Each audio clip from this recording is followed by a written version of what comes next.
Hello! Welcome sa aking channel. Ito ay isang hindi malilimutang araw para sa minamahal na mag-asawa ng mundo ng Turko, sina Engin Akyurek at Tuba Buyak Ustan.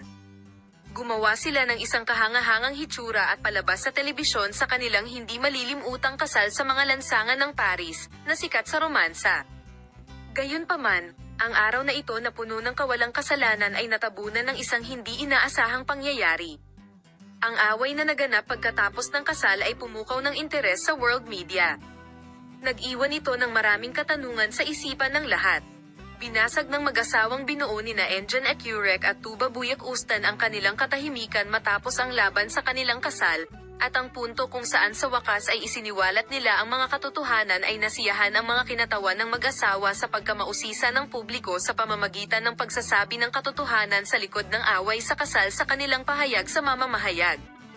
Narito ang mga detalye mula sa mga pahayag ng mag-asawa.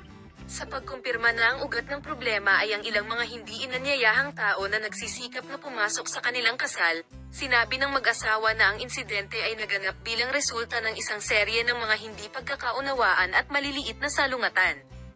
Sinabi ni Engin Akyurek ang sumusunod sa kanyang sarili. Ikinalulungkot namin na ang aming kasal ay natabunan ng ganoong pangyayari.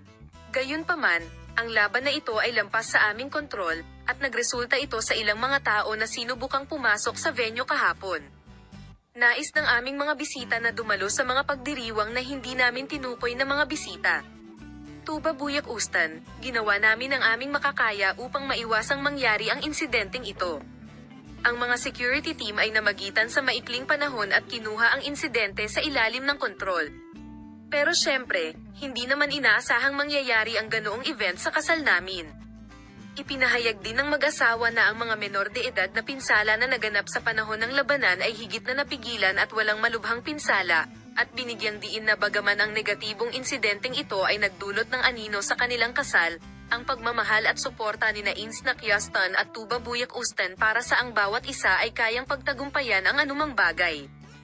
Nagpasalamat din ang mag-asawa sa lahat ng dumalo sa kanilang kasal at tumayo sa tabi nila sa negatibong prosesong ito.